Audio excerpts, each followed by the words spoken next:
चलिए जी, ऐसे 320 materiality in planning and performing the audit, एक स्टैंडर्ड जो है बहुत इंपॉर्टेंट ऐसे 300 सीरीज का मटेरियलिटी, नाम क्या है, ऐसे 320 materiality in planning and performing the audit. एक क्विक रिवीजन लेंगे।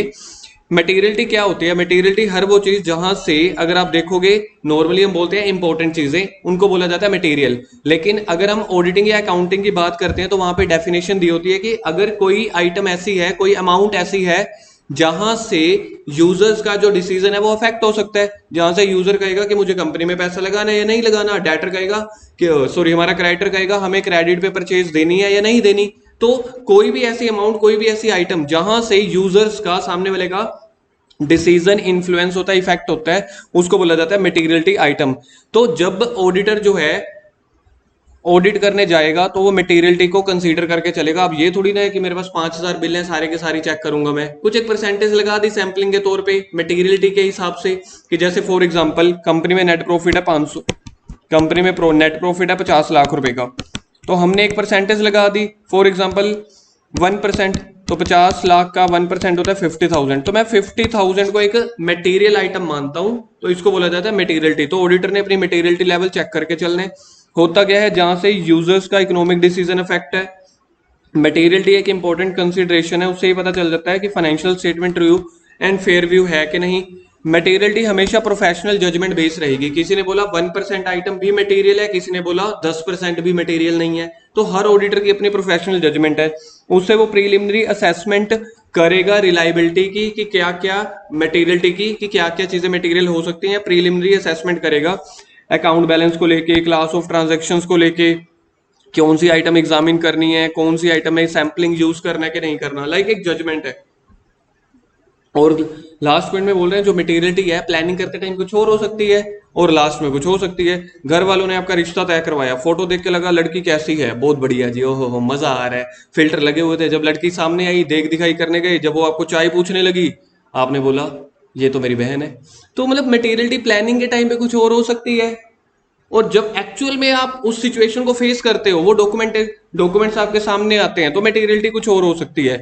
तो लेकिन ऑडिटर जो है प्लानिंग के टाइम पे भी कुछ ना कुछ मटेरियलिटी लेवल सेट करके चलेगा, परफॉर्मिंग के टाइम पे भी, फोटो देखी थी तब भी देखेगा कुछ ना कुछ, जब लड़की सामने आई उसके हिसाब से भी। तो in planning the audit, auditor makes the judgement about the size of the misstatement. उसके बाद मटेरियलिटी के हिसाब से वो देखेगा क्या क्या मिस स्टेटमेंट, गलती होने के चांसेस हैं, और वो जजमेंट वो देखेगा कि risk of material miss statement कैसा है। एंटी ऑफ रैप ऐसे 315 के हिसाब से देखेगा, एंटी ऑफ फैप 330 के हिसाब से देखेगा कि क्या ऑडिट प्रोसीजर लगाए जाए मटेरियलिटी लेवल को सेट करके। उसके बाद पेपर में क्वेश्चन आया आरटीपी में, मैटर ऑफ प्रोफेशनल जजमेंट, ठीक है, कि मटेरियलिटी जो है, हमने आपको क्या बोला, मैटर ऑफ प्रोफेशनल जजमेंट है, उसकी मर्जी हो सकती है। तो उस चीज के लिए ऑडिटर क्या एज्यूम करके चलता है कि जो सामने वाला क्लाइंट है, ठीक है, have the reasonable knowledge of the business and economic activities, understand the financial statement are prepare and audited according to the materiality. Uncertainty business में रहेंगी ही रहेंगी, और रीजनेबल इकोनॉमिक डिसीजन जो हैं वो फाइनेंशियल स्टेटमेंट की इंफॉर्मेशन के बेस पे लिए जाते हैं। इन सारी चीजों का ध्यान रखेगा ऑडिटर, क्या के लिए, अपने मटेरियलिटी की जजमेंट के लिए। उसके बाद टॉपिक है फैक्टर्स इन्फ्लुएंसिंग द मटेरियलिटी। जैसे ऑडिटर देख रहा है, ऑडिटर कह रहा है कि कंपनी का नेट प्रॉफिट है 50 लाख रुपया, 50 लाख, मेरे लिए मटेरियलिटी लेवल है 1%, तो देखा जाए 50,000 रुपए, 50,000 से नीचे वाली कोई चीज मेरे लिए मटेरियल नहीं है, लेकिन 50,000 से ऊपर वाली। तो उसने 50,000 कैसे सिलेक्ट किया? ऑडिटर अपनी मटेरियलिटी लेवल को कैसे सेट करता है, किन चीजों को ध्यान में रख के, किन पॉइंट्स को ध्यान में रख के, उसको बोला जाता है फैक्टर्स। तो मटेरियलिटी में भी इन्फ्लुएंस बाय लीगल या रेगुलेटरी रिक्वायरमेंट क्या है, उस कंपनी के लिए कौन कौन से लीगल या रेगुलेटरी रिक्वायरमेंट होते हैं, क्या कंपनी के कोई नॉन कॉम्प्लायंसेस हैं, कोई ऐसे पॉइंट्स कंसिडरेशन का ध्यान में रखेगा जहां पे सिग्निफिकेंट बियरिंग होने के चांसेस हैं, या कंपनी के इंडिविजुअल अकाउंट बैलेंस या रिलेशनशिप। इन सब चीजों को ध्यान में रख के ही ऑडिटर क्या करेगा, मटेरियलिटी लेवल सेट करेगा।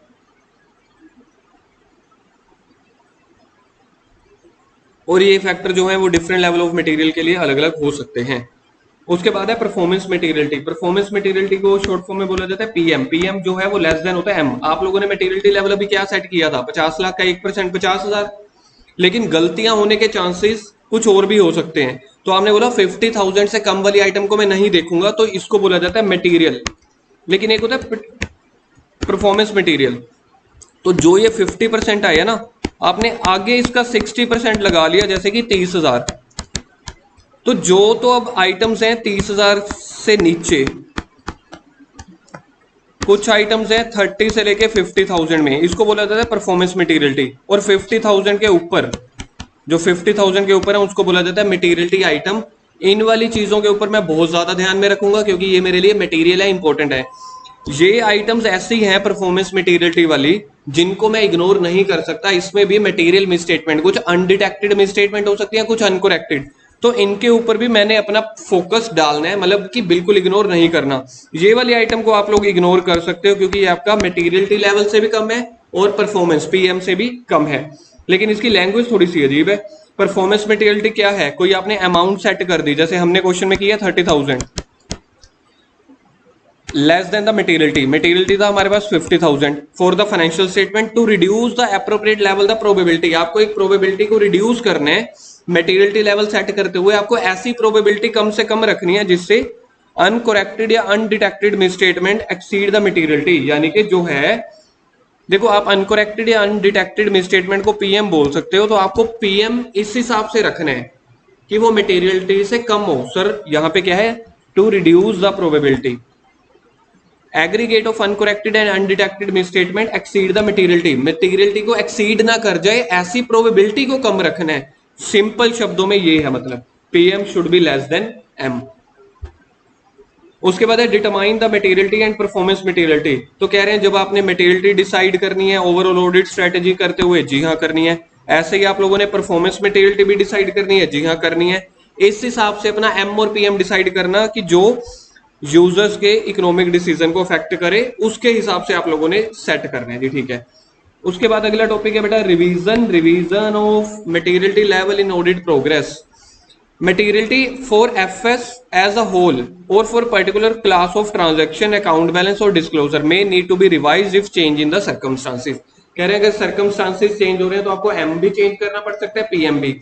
या फिर अगर आपको न्यू इन्फॉर्मेशन कोई मिलती है, या फिर ऑडिटर कंक्लूड करता है कि lower materiality for the FS level is appropriate for particular class of transaction, मतलब किसी किसी क्लास ऑफ ट्रांजैक्शन के लिए लोअर मटेरियलिटी ठीक चलेगा, किसी किसी के लिए हायर मटेरियलिटी। तो उस हिसाब से आप अपनी मटेरियलिटी लेवल को रिवाइज करते हो। डॉक्यूमेंटेशन लास्ट में फिर भी जो भी आपने मटेरियलिटी लेवल सेट किया है उसको बना के रख लो, 230 के अकॉर्डिंग लिख के रख लो। Particular class of transaction, account balance और डिस्क्लोजर के लिए क्या मटेरियलिटी लेवल सेट किया है, पीएम क्या सेट किया है, और कोई रिवीजन अगर आपने किया है ए टू लेके सी में, तो इसको आप डॉक्यूमेंटेशन करके रख लेना। अब आ रहा है जी अगला भयंकर टॉपिक, बी से भयंकर, बी से बेंचमार्क। क्या है जी? बेंचमार्क का टॉपिक। बेंचमार्क मतलब एक स्टैंडर्ड सेट कर लेना है आपने। जैसे अब हमने क्या स्टैंडर्ड सेट किया था? Net profit. मतलब मटेरियलिटी लेवल आप कैसे सेट करोगे? आप नेट प्रॉफिट चुन लो, आप सेल्स चुन लो, आप शेयर कैपिटल चुन लो, ठीक है जी, आप बैंक बैलेंस चुन लो, आप कैश चुन लो। मतलब ऐसी आइटम आपको बेंचमार्क के तौर पे चूज करनी है जिसके ऊपर आप मटेरियलिटी लेवल सेट करोगे, जो बाकियों को भी जल्दी समझ आए। तो बाकियों को ना सबसे जल्दी समझ में ये दो चीजें आती हैं, नेट प्रॉफिट या सेल्स। तो बेंचमार्क क्या होता है? एक standard set of any item. जैसे मैंने आइटम को मान लिया बेटा नेट प्रॉफिट, नेट प्रॉफिट की जगह हम मान लेते हैं sales, by which something can be compared, measured और जज, जो जल्दी कंपेयर हो सकते हैं। जैसे टाटा कंपनी का अपना बेंचमार्क क्या है? एथिकल। रिलायंस कंपनी का अपना बेंचमार्क क्या है? सेल्स। ऐसे तो बेंचमार्क आपने चूज करना है कहां से? From the relevant financial data, prior period से चुन लो, कोई फाइनेंशियल रिजल्ट जो चुन लो, फाइनेंशियल रिजल्ट मतलब नेट प्रॉफिट पिछले साल के बजट में से चुन लो, कोई भी आइटम। फिर आगे टॉपिक है आपके पास डेटा।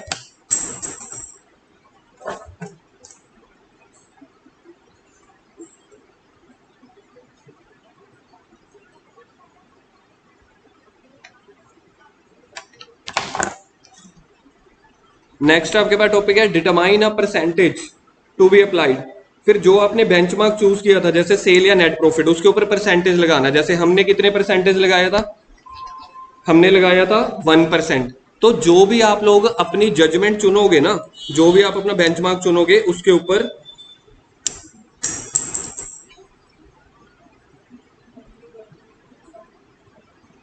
चलो जी, आज पेन भी जवाब दे रहा है, कह रहा है बस करो और मत पढ़ाओ, कितना पढ़ाओगे, बच्चों को तंग करोगे तो अब हम हाथ से पढ़ाएंगे।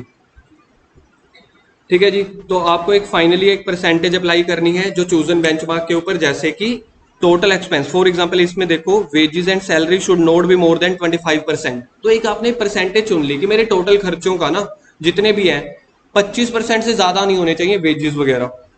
उसके बाद है आपके पास